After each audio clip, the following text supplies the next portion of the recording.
Good morning. Welcome to Breakfast with Ben Thompson and Sally Nugent. Good morning. Our headlines for you at 8 o'clock. Compensation for river pollution. A multi-million-pound claim is launched for people living near the River Wye. Good morning from the River Wye in Monmouth. Lawyers want people who live along the river and near the river to come forward. They say the decline in its health is linked to the rise in chicken farming. The Princess of Wales is pictured for the first time. It's going to feel mild. I'll have all the details later.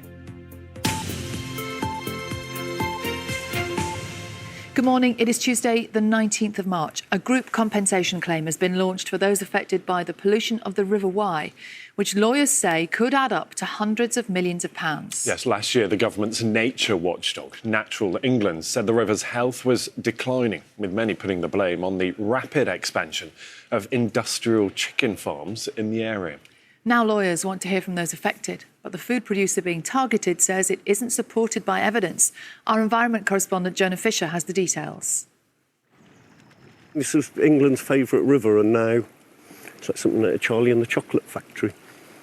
Pete used to love taking his coracle out on the River Wye.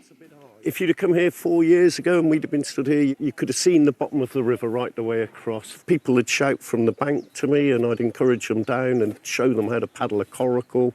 It brought joy not just to me but to lots of people. But the joy for Pete has gone. The declining health of the river means going out just isn't fun anymore. It feeds my anxiety, my depression. It is damaging for my mental health. Rather than coming off the river with a big grin and taking lots and lots of photos, which I then share, instead of that, I'm coming off angry. Angry with who? Angry with the people polluting the river. So who's to blame?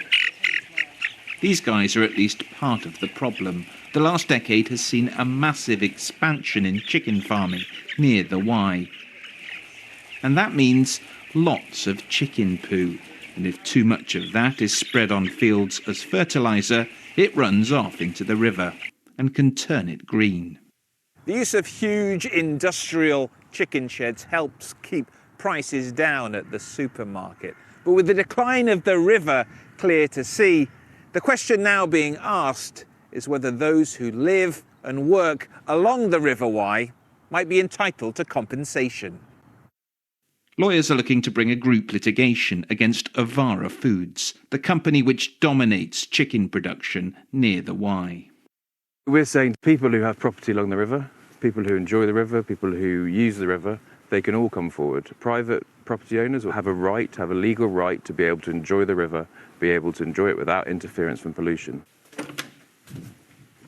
So this is the living room. Okay. And that's the view you get. River Wye and our garden. It's what people pay for. Mark rents out a holiday home on the banks of the Wye, and he's worried he'll lose out because the river just isn't an attraction anymore.